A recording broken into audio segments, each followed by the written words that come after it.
But basically, we started with a blender. Day one is just doing everything yourself.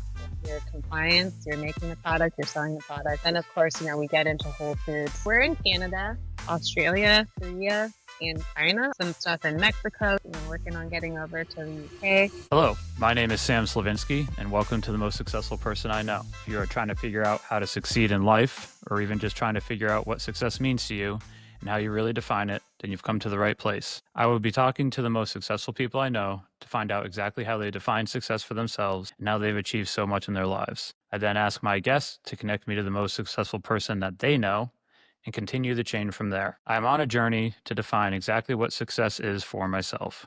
I can't think of a better way than to talk to the people who seem to have found their path. I welcome you to go on this journey with me. Today's guest is very special, and dare I say bitchin' person. Someone who took a home recipe for an almond-based dip and has scaled it to a multi-million-dollar business.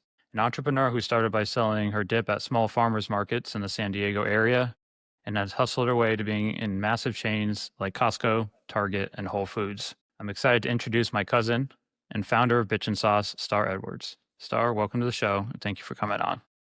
Thanks, Sam. Thanks so much for having me.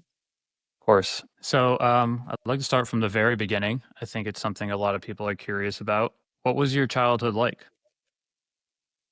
Crazy. You were there.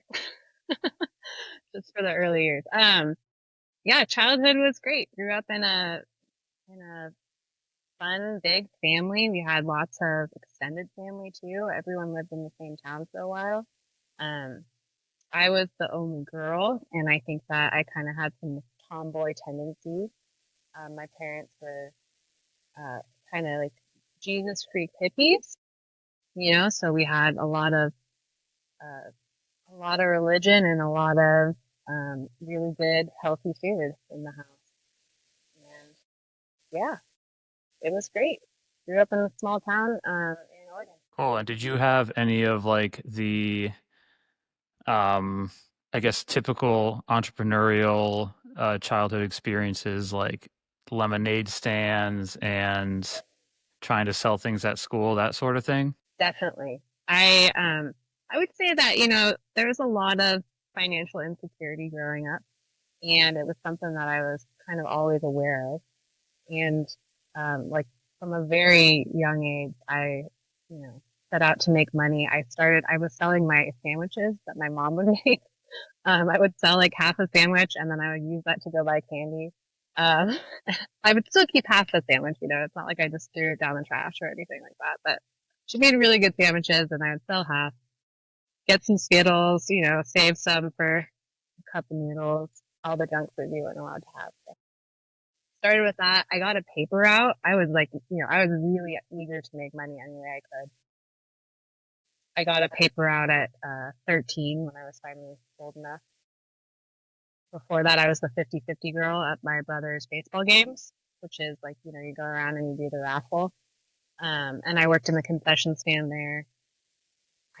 This is pretty young, actually, now I'm thinking about it. I was like 11 years old, but, I worked in the concession stand for curly fries. A lot of it was working for food, now that I think about it, or or bartering for food. And yeah, most oftentimes hungry. But yeah, after my paper route, I actually got a job at a mortgage company. And that was pretty great. I was like 15 years old, and I worked full time at this mortgage company, and finished school at community college at night, and then ultimately ended up graduating when I was 16 years old, and then I moved to Seattle. Got a bunch more jobs. I guess there's lots of jobs, lots of entrepreneurial things, but yeah, trying to Yeah, so find you've ways to been help. working basically since you were 11. That's intense. And also in food production, or maybe not production, but in food adjacent activities. Yeah, which is really odd. I actually hadn't connected that until just now that we're talking about it. Cool. So with Bitchin Sauce, how did things like first get started? Like, where did the recipe come from? Where did the idea come from it? The first was I was 16. and living in Seattle, and I had a very intensive vegan diet. So like we were raised, hippie, lots of vegetarian food, lots of world food. And then I was like, I'm going to take it a step further. I'm going to be a raw vegan. And at the time, there was not a lot of options. Like I remember Whole Foods was the only people that had even like a raw section, and it was just like lots of cardboardy crackers, seeds that had been dehydrated. Excuse me. And so it was a difficult task really to be a raw vegan at that point in time. It's gotten a lot easier with like the plant-based movement. There's lots of plant-based things now. Um, but basically, we had grown up with all of these ingredients in the pantry, like Bragg's liquid aminos and nutritional yeast. Like that was the popcorn topper of choice in our household. And so having these things just, readily available, or at least maybe like readily available in the recipe card of my mind, right? So putting it all together into a sauce that was raw, that had ingredients that I liked. I really liked grapeseed oil. I liked that it wasn't super, so forward that it was overpowering. And yeah, just kind of did some trial and error and came up with a recipe that was like, this is pretty good. And then everyone started making their own variations of it and lots of different, family nights of just eating it and kind of like throwing it together basically. All of that. And then in 2020 was when we actually like, commercialized it. And it's like, okay, here's a thing, this recipe that's now going out into the market. And the literal markets, like farmers market. So when it first started, it was just as a snack for you, basically. It was something that you were looking for and you made it, and then eventually you thought, hey, this is great. We really love it. Maybe we should sell this to people. Um, kind of. That came later.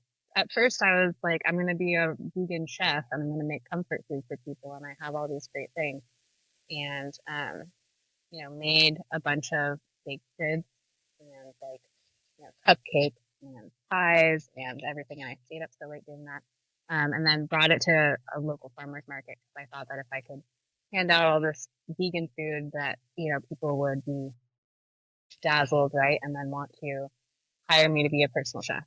And, um, after coming home from that market with all of the pies and cupcakes, to then freeze and eat for the, the homecoming weeks, I was like, that sauce sold really fast. And I think that we can just do a quick pivot here and just sell sauce.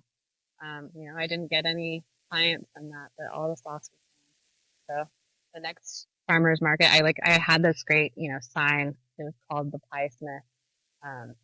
That was my personal chef business. And I used a paint roller and painted over it real quick and then wrote Bitchin Sauce really big. Um, yeah, anyways, kind of a it was a quick pivot, but ultimately a really great one. Because the next market was like, oh, we sold 15. The next market was 30. And then after that, just going to bigger and bigger markets. And it ended up being like, there's 500 sauces selling at Little Italy. There's just, it was crazy to see that the ceiling was so far beyond what my original intentions were. Yeah, and it's interesting that I wasn't aware that there was this pivot that you were there for originally to be a personal chef, um, and then you followed the success. It sounds like you saw what Yep. was really selling and went after it. That's cool. And so you started in farmers markets. What was the first jump from that? Like, did you try to spread out to farmers markets in different areas, or was there a store that you got into? Yeah. So farmers markets in different areas. Definitely we're in San Diego, and San Diego is just so great because it has amazing weather year round. And so you could do year round farmers markets. I think that was kind of, critical to our success. We started going into Orange County and doing some there, just kind of branching out throughout Southern California. And then ultimately, after doing that for, I want to say like a year, we started going into retailers, and it was just, our local grocery stores that we really liked. Seaside Market was the very first one, and it was really great, bringing in our product and being like, how do we sell this to you? And they really coached us through it. You know, like you need a Best Buy date, you need to get a UPC at some point in time, and you need nutritional facts.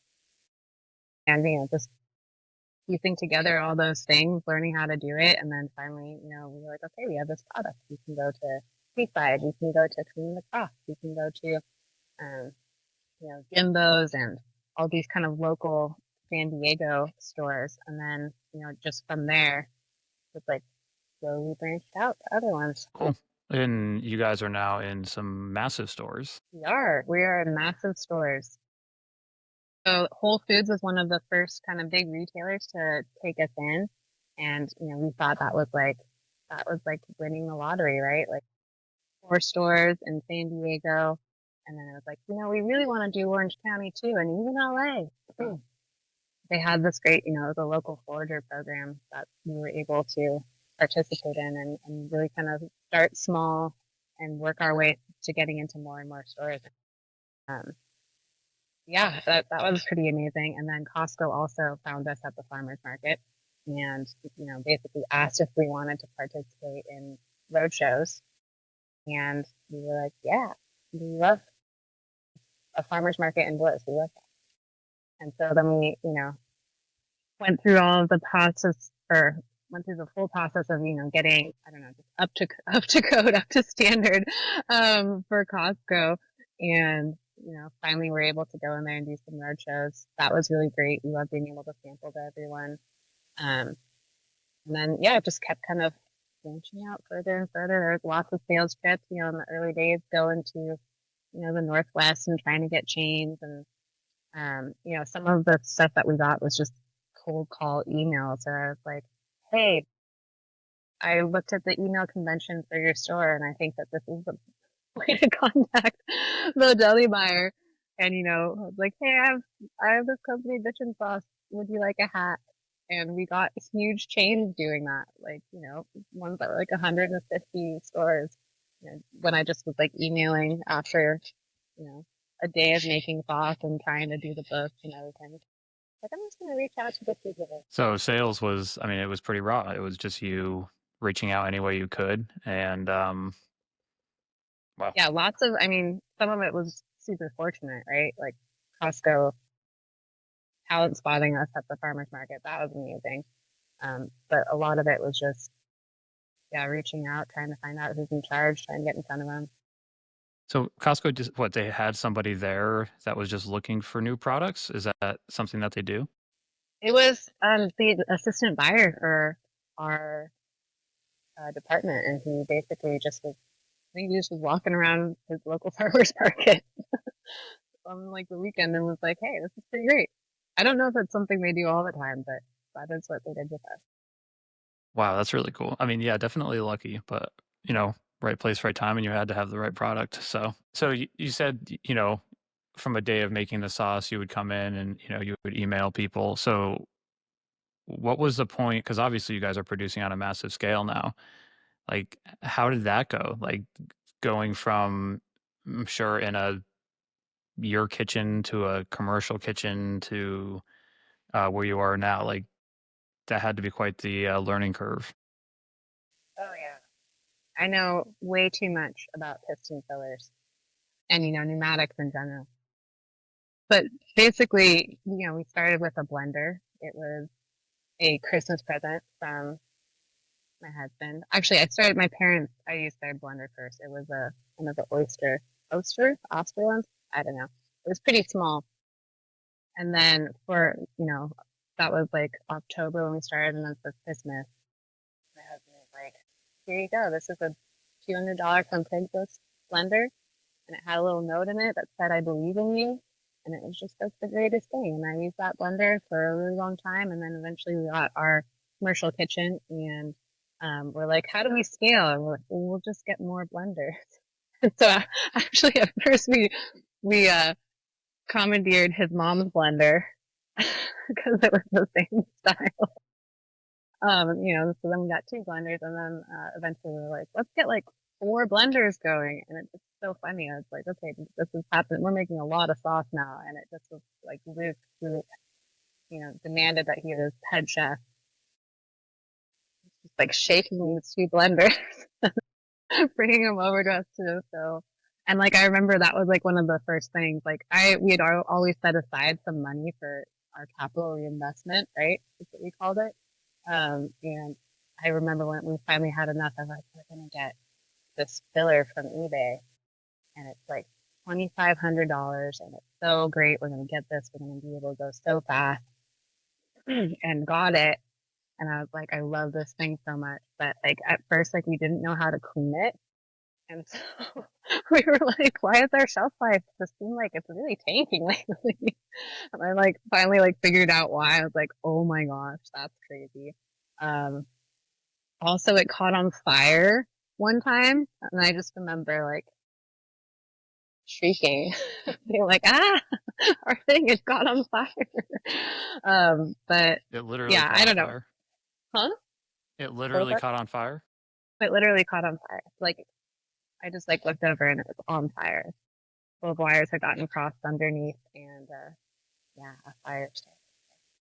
But got it revamped and looking good. And um, then we were like doing a lot of like, hey, well, this needs to be tamper evident, right? So now we're doing like heat seals on the top and doing it with like a DeWalt heat gun, and everyone's complaining about the fumes, and wearing gas masks and stuff. And then like, what we need is a sealer. Sealer to cover this up, and then it'll be so great. And so we got the sealer that was basically like a boa machine sealer, right? But it fit our thing. That was like an epic day too. And then of course, we get into Whole Foods, Bay Area, right? And it's putting out our first shipment, like 2 pallets worth of stuff, and then the sealer goes down. And I was like, this cannot happen. I have to ship this product out like the day after Thanksgiving. And like we can't ship them and these things that and like the tamper evident seals that are just shrink sealed. And so I spent like all of Thanksgiving just like on the phone with the lovely man at the sealer company and just working through trying to fix it, taking it apart and putting it back together like so many times. But we got that shipment out. Wow. I mean, that's pretty raw hustling. Literally fixing the machinery on Thanksgiving to get the order out. I mean, anything to do it though, right? And I'm guessing it worked because Yeah. No, I got it to work. I mean, that machine became my bestie.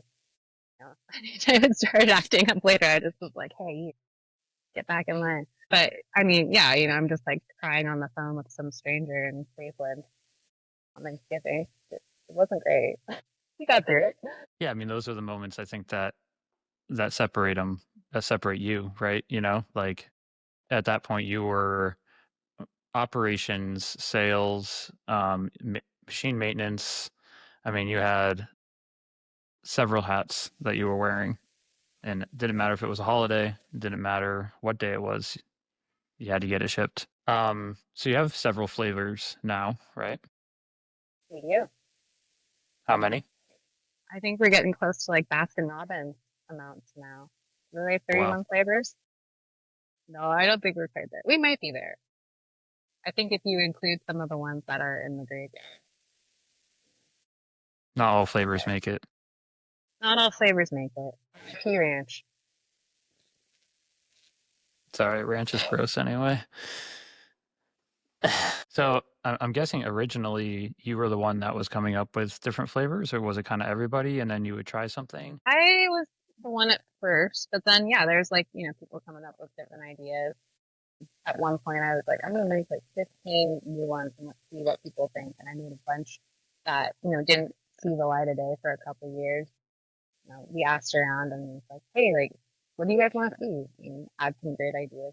So yeah, so we made a whole big batch of different flavors, and my sister-in-law requested that we do Indian curry style ones. And so I added some curry. It's like, let's see how this goes. And it ended up being really delicious.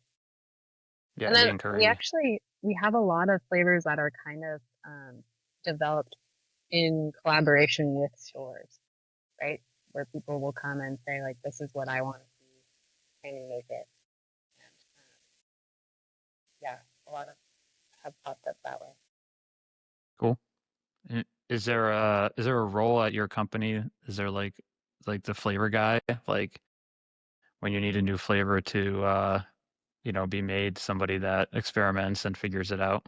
Is mostly still me, I would say. So we have had, other folks jump in and help with that too.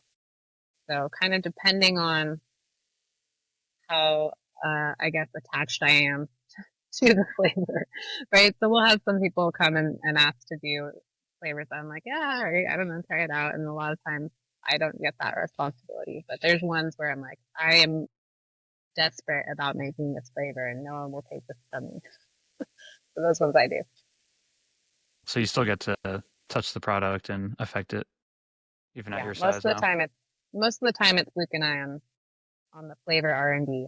Kind of following that, how have you seen your role change as the company has grown? Like we talked about the early days where you were doing everything.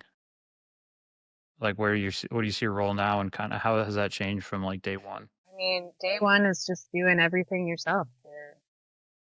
Your compliance, you're making the product, you're selling the product, you're trying to learn how to be a business person and how to grow. As I mean, I can think about just like all of the hats that I've worn because most of them have grown into formal roles now, and we have full-time employees doing them. So, at first it was like, okay, like head chef, and Luke was like, I never see you anymore. All you're doing is making sauce, and he's like, I will become. All right, fine. But then it was allowed us to make it faster, which then allowed us to grow. And then we were both full time, still making sauce and still doing stuff. And then, like I think bookkeeping was one of the early ones that I handed off.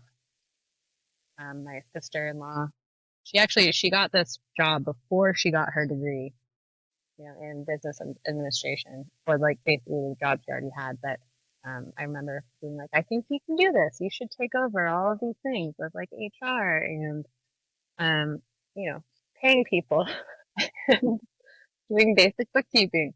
And she was like, okay. And then, eventually she handed off that job to who's currently our chief of staff. Like, it's just a lot of like you build it until it's as big as you can manage. And then once it's like a job, you give it to someone else. But that means that you're doing basically multiple full-time jobs at one given time, right? Um, yeah, there's been a lot of that. Right now, like, I think, for a while we didn't have clear direction on like who the boss was, right? And then, we went through a thing where Luke was just like, look, you have to just step up and like, you can't do any more of this like clammy candy, like, we're all a family, we're all in charge. He's like, you're in charge, you're just not getting credit for it. And so I was like, well, but that's weird because we're husband and wife and I'm supposed to like defer to you on things. And he's like, nope, you are the CEO. And I think he might have, occasional regrets about that when, we're in a situation where I'm like, yeah, I have to make the final call on this. So you put me here, so deal with it. Um, but yeah, I think a lot changed after that. I think it just, kind of, I was the Jon Snow of CEOs. Like, I don't want to do this. This is not my calling. But just eventually was like, this is making it so much easier on everyone. Right. Yeah. Makes it go faster just having that kind of clarity. And then now having been in that role for such a long time, like it's definitely shifted a lot where, I'm doing a lot less operations things because we had someone else minding that. I'm doing a lot less like regulatory things because we had someone else minding that. And now it's more of external leadership. Like, hey, what are we showing people? How are we presenting ourselves to the world? It's a lot of what I'm doing, which is weird. I mean, it's probably cool to be able to get to experience so many different roles too, and probably better now that you're not having to do all the roles yourself. I mean, I'm sure you still wear many hats, but at least now you have a team that you can kind of lean on, for different things. Definitely, it'd be impossible to do it all myself. Very thankful for our talented team. Yeah, I mean, especially at the size you're at. And how exactly did we touch on it a little bit? But how exactly did you start mass producing it? Was it like just, okay, hey, this can't be in our kitchen anymore. We need a commercial kitchen, or did you like contract some of that out? How did you make that leap? Well, we were a little gangster about that. At the time that we started, it was never supposed to be in our kitchen. And you had to go to like a commissary. So we had a commissary. We made, some supplemental product at home, I will admit. And then like, 2 years later, once we had our commercial kitchen, they passed like this cottage law where they're like, it's cool, you can make stuff at your house and sell at farmers markets. This would have been really helpful 2 years ago. Um, but yeah, we got our own commercial, we had a commissary, got our own commercial kitchen, and ultimately, like it was pretty tiny. It was really small, and growing out of that, like I remember being like, so excited when we found a spot that had a dock, right? So now we can do like pallets of product without scared it's gonna fall off the lift gate. But yeah, we actually found Rubio's. Rubio's is a Mexican chain in Southern California. We found their old test kitchen, and we were just so happy. We were like, oh my gosh, it's plug and play, ready to go. And it had some warehouse space, and it just kept growing. So we kept like knocking down like doors to the next suite and just like combining it all into like this great little compound. It was great. But we were still using, really modular equipment. Like we still had that mindset of like, if one Vitamix is good, two is better. And we had scaled up to a larger mixer, which was so great with our capital investment. And then it was like, oh my gosh, I'm going to scale up to two larger mixers. I'm like, we can still make so much. This is amazing. And then I ended up having like 4 fillers and like 12 sealers. And we could actually whip out a lot of products like that. But I think the biggest thing for us with scaling, is because the shelf life, it's a raw product, cold process, because it was so short, it was a hindrance in going east of the Rockies, basically. Like we tried to send stuff there, 30-day shelf life, took 10 days to get there. And then like in the altitude and just the temperature fluctuations, it would just explode. It was just like sending exploding sauces to all those stores in Denver. Um, so we like kind of hit pause on that for a second. We're like, how do we fix this? And ultimately end up doing HPP, which is pressure pasteurization. But it's pretty gnarly equipment, super expensive, and super expensive to like maintain and run. So we have a toller, that we started working with, and that kind of changed, I guess, how we perceive manufacturing, right? It's like we had this great hybrid model where we would make stuff and send it to them, and then they would do the finished product and everything would ship from there. And I guess it kind of like opened our eyes to like an idea of like, oh, like you can do some co-manufacturing. And then also opened our eyes to like some of the other equipment that they had where it's like, well, now we're making, 1,000-pound batch instead of like 60. Yeah, Kind of changed a lot for us. cool. Yeah, I mean, I love to hear like the, I guess you say like the nitty gritty, like the actual process of how you went from your kitchen. Um, and I guess that's kind of how I guess it would go, modular for as long as you could until you got to the point where you could get this massive thing and really push a lot of product. You guys have plans to go international? We're international. We are You are international. Right? international. Yeah. So we're in Canada, in like in Whole Foods and we're in a lot of stores there. We just did a run in Costco in Canada. We're actually in Costco's in Australia and Korea and China also. Wow. Um, and we've had some stuff in Mexico too, working on getting over to the UK. There's a lot of fun international things happening. Really encouraging. Well, I'm definitely behind on that then. I didn't even know. I mean, Canada is not surprising, but that's wild that you said China and Australia. Wow. And New Zealand. Cool. New Ze- That's a hard place to get to, even if you want a vacation. So getting product there, I'm sure, is not easy. How is dealing with like the international stuff? I mean, I'm sure every country has different regulations and Yeah, I mean, some of it is really easy with you can like, specifically for Costco, it's like you're able to jump on there. oats that they're sending over there anyway. Yeah. So that is incredibly convenient. Um, but it doesn't work like that everywhere. For Canada, actually, like that's not allowed, and so we do have to figure out here's how we export, here's how we get the stuff across. It's who we work with over there now. But in general, most of the stuff has been pretty simple until the past couple of years. Now, things are changing a little bit. Okay, like with how hard it is to ship things internationally, you mean? Yeah, just new trade programs with different acronyms. And now your NAFTA doesn't work, and you have to get like a Camry or something. I forget what the name is called. But you have to just. It's a constantly moving target, I guess. But those dudes want their sauce, eh? We're gonna get it to them. Dudes want their sauce.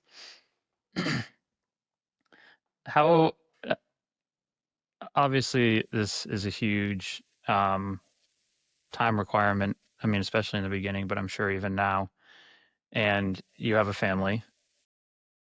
How has it been managing both of those things? It's been good. I feel like I had a lot of flexibility, which was kind of my main goal in going out and doing something for myself as opposed to just getting another job. I really, this started when Skip was like 1 year old. And I just like was so heartbroken by the thought of working for someone else and then using most of that money to pay someone else to watch my kids. And I'm like, I want to watch my kids. I want to hang out with them. I at least want to be in the same room. I don't think I'm definitely not like a helicopter mom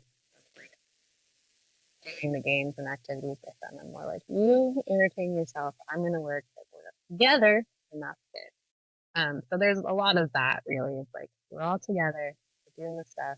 And there's a certain amount of flexibility that I've definitely enjoyed.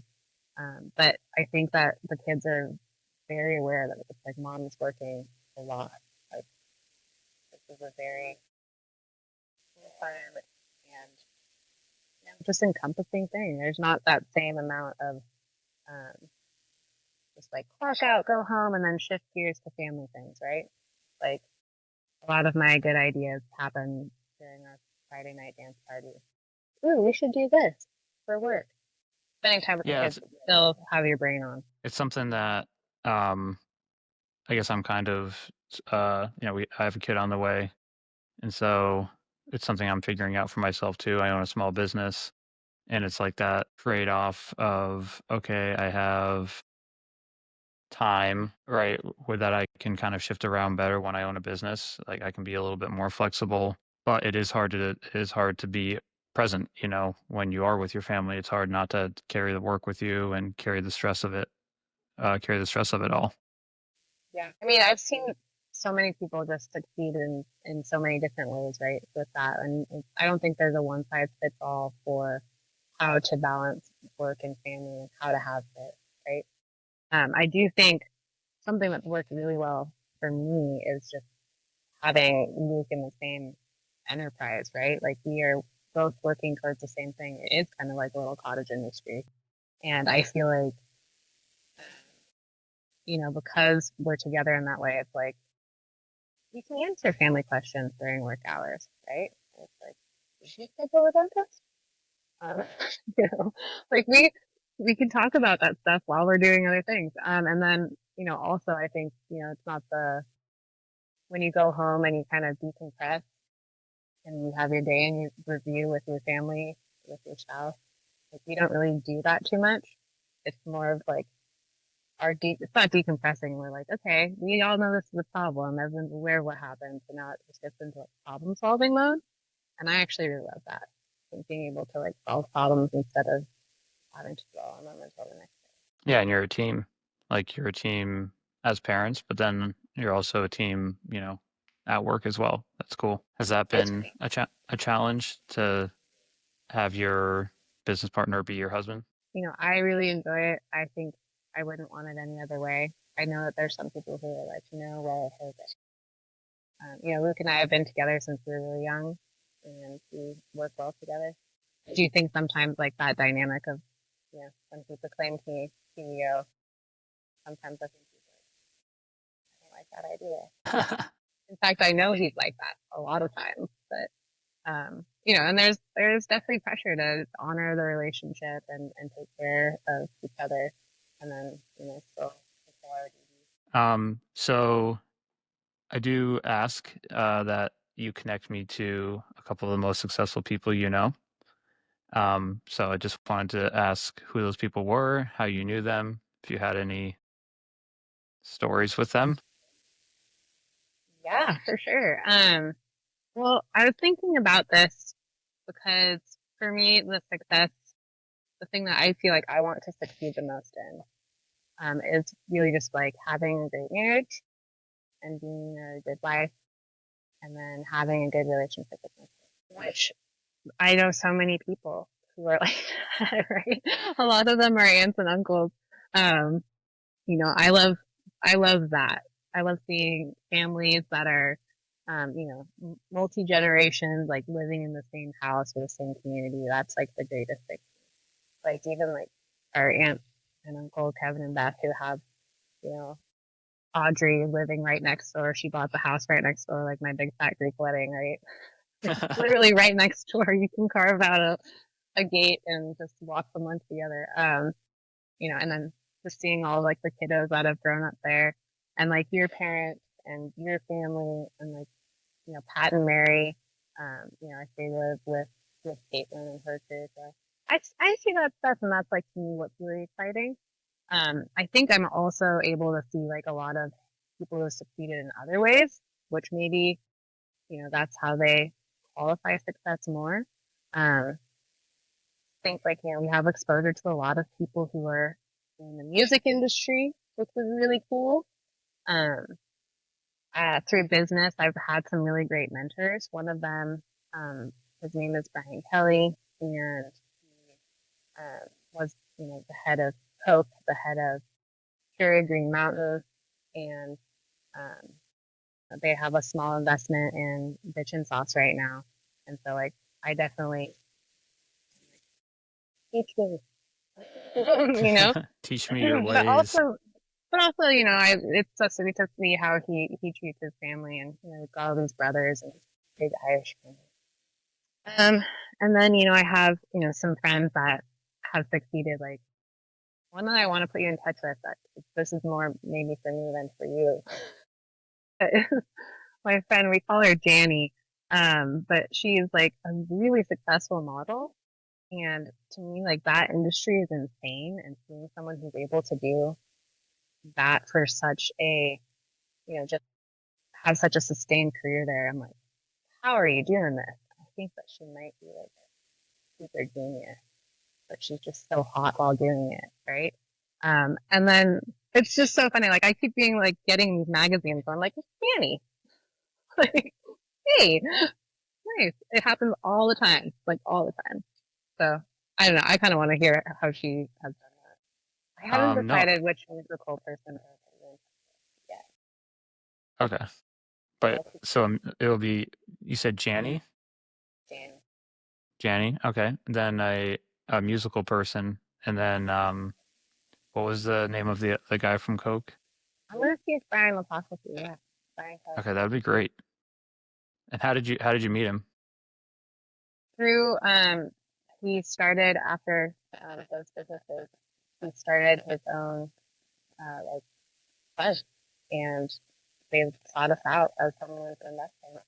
Right. Okay. Cool. So he started a fund, and then you said that fund has that's they have an investment in Bitchin Sauce. Okay. So you met him through soliciting an investment. Through them, I guess, soliciting us. Cool. Cool. When it works out that way, they come after you. It's really nice. I'm pretty daft when it comes to fundraising, and so kind of just like been awkwardly courting people, right? When they show up and they're like, "Do you want money?" I'm like, "Probably. I don't know." We just got so good at being thrifty, and bootstrapping. It was never really something on our radar, but yeah, it's really nice just having actually the mentorship and just more knowledge in our industry. Cool. Yeah. Mentors are important. And I think the more successful you become, they actually become harder to find, right? Because there's less and less people at that level, Yeah, and they're intentionally less and less easy to access, typically. very true. I'd like to ask you what you feel your biggest failure and success have been. I think my biggest failure has probably been with family stuff. And I think that my biggest success has been with family stuff. Yeah, both. Probably when it comes down to it, managing um, relationships with people. Yeah, it's hard, especially with family. It is. There's a definitely a nuance to that. I think whether you work together or not, Yeah. it's still people at the end of the day. Yeah, and you've obviously had a lot of success with your nuclear family. They're awesome. I really love them so much. You know, we have 5 children, and it's so fun. It was fun being a mom at 20, and it's really fun, having like a 2-year-old now at like 38. It's cool. That I think that kind of wraps up the questions I had. Do you have any cautionary tales for people? I have a million. Yeah, like don't let your stuff blow up. Don't light your filler on fire. There's a lot of those. Like there's like a lot of them are almost like just like safety. Like we've had crazy things happen. We had a truck of sauce flop over on the interstate. That was insane. Sauce everywhere. The sauce apocalypse. Um, and then I mean, like I think so much of the entrepreneur journey is just not knowing anything about what is like important and what you need. It's like a really bad D&D game, right? It's totally ill-equipped. But the things that I think, really have hurt the most, again, come down to people. And, um, and I think, it's always like people, and then like, it's always left for me, at least with like legal stuff, when it's like a lot, like, I mean, even like the trade stuff we're talking about, the constant shifting of laws in every aspect of your business is intense. And it's almost like I really hate it because it's like the gatekeeper, I think, to a lot of social mobility is just being able to manage all these things without getting in trouble. And you're getting in trouble for things you didn't even know were wrong, right? And I think it's a predatory landscape out there, you know? Yeah. But I think you just try your best, right? Have a good legal team if you can, have a bunch of insurance. Those are really the best things you can do. And then just treat people nicely, treat them like humans and like adults. Appreciate the advice. And do you have anything, any current projects right now? Anything that you're excited about that you wanted to share? I do. I I'm doing a 30 days of bitchin' bowl challenge. 30 days. Yeah, I don't know what it's gonna be called yet. So 30-day bitchin' bowl challenge. It's basically eating a bowl that is made with bitchin' sauce every single day, and I've had to come up with like 30 different recipes to keep it interesting, right, for each day. I think you could do a repeater, that I'm trying to keep it fun, and show the versatility, I guess, of the sauce. And we're gonna put it together into a cookbook because my team is so awesome and so excited about the project that they're like, "Oh yeah, like let's document this and show your journey." I'm very, very excited about Right. That's really cool. Cookbook. Interesting. And so it's going to be basically recipe ideas for bitchin' sauce and different flavors of bitchin' sauce and different bowls or different items. That's cool. it. Yeah, I mean, when I first started this, I would just eat like the leftovers from the market, kind of gross. But it was just chips and sauce and carrots, and I like sustained myself on that for months. And I was in such good shape. Sorry, I was in such good shape. I was just like the best shape of my life. And I just had this idea of like, man, I wonder if I did that again, just like ate bitchin' sauce every day, if this would be a game changer. So testing that theory. It's like the opposite of that experiment the guy did with McDonald's, where he ate Yeah. McDonald's every day, except this time you're getting healthier instead of slowly dying. Getting healthier. Yep. And really looking at the versatility of sauce. Cool. Well, I appreciate you coming on the show. Um, and I look forward to talking to the people that you refer me to. Um, thank you. Yeah, my pleasure. Good to see you. Good to see you too.